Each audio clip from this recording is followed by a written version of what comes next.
Americans would submit to a negotiated peace or dash themselves against an impregnable defensive perimeter that barred the way into the Western Pacific.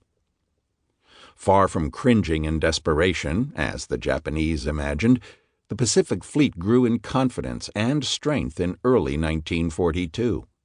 Nimitz benefited from the increasing excellence of his radio intelligence, which began forecasting broad Japanese strategic moves with remarkable accuracy. That allowed him to position his forces in threatened areas ahead of time and thus negate the Japanese advantages of interior lines and holding the initiative. In April 1942, Nimitz resolved to meet the Japanese in battle in the South Pacific, where he thought the main thrust would come. In the first wave of the defense, 2 carriers under Rear Admiral Frank Jack Fletcher checked the Japanese advance in the Coral Sea and saved Port Moresby. Fletcher sank or disabled 3 carriers for the loss of one of his own. By failing to capture Port Moresby, Japan suffered its first strategic setback of the war. All 3 carriers sent against Port Moresby had also been earmarked for the Midway offensive.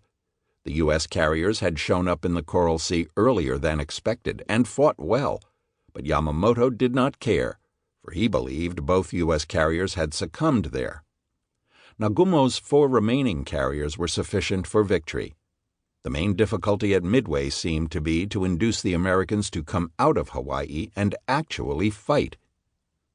Even while the Battle of the Coral Sea raged, Nimitz learned of indications the Japanese would soon attack Midway and even possibly Oahu. He redeployed his carriers northward from the distant South Pacific and made ready to defend Midway against strong odds. Nimitz's decision to fight is dramatically portrayed as a desperate gamble where the outnumbered Pacific Fleet could only hope to sink its weight in Japanese ships before going down fighting.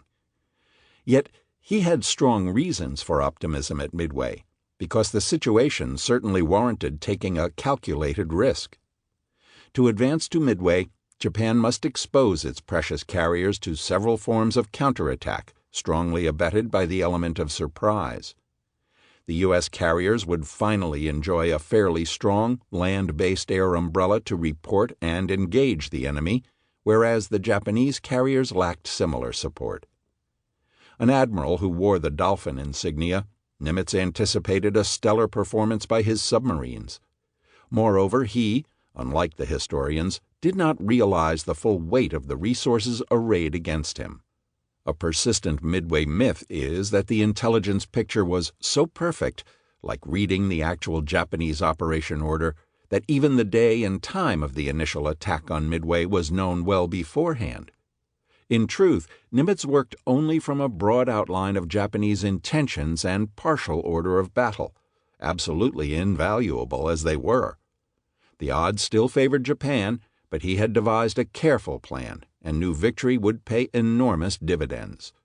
It did, but no one could have ever imagined how that victory would actually be achieved. The U.S. carrier attacks on the morning of 4 June certainly succeeded beyond reasonable expectation. 3 of 4 of Nagumo's carriers sustained mortal damage before they could respond in kind. Even the trade of the carrier Yorktown for the 4th carrier did not affect the outcome of the battle. Midway truly was an incredible victory. But, with apologies to the late Walter Lord, a fine gentleman as well as a superb scholar, not so much as commonly thought in terms of the overall disparity of odds. Instead, incredible better described the chances of such a poorly framed U.S. attack succeeding so brilliantly. The U.S. carriers were extremely fortunate to defeat a foe who, with a few telling exceptions, handled his aircraft far better than they did. The Achilles heel of Japan's carrier force was defense, primarily from the lack of radar and adequate shipboard anti-aircraft guns. The American nemesis was teamwork above the squadron level. Fletcher and his principal subordinate, Rear Admiral Raymond A. Spruance, had the right to expect, once having maneuvered their task forces within striking range, that the carriers could accomplish their prime mission of delivering an effective attack and afterward retrieve their aircraft. Yet, only Fletcher's flagship, the highly innovative Yorktown, best of all the U.S.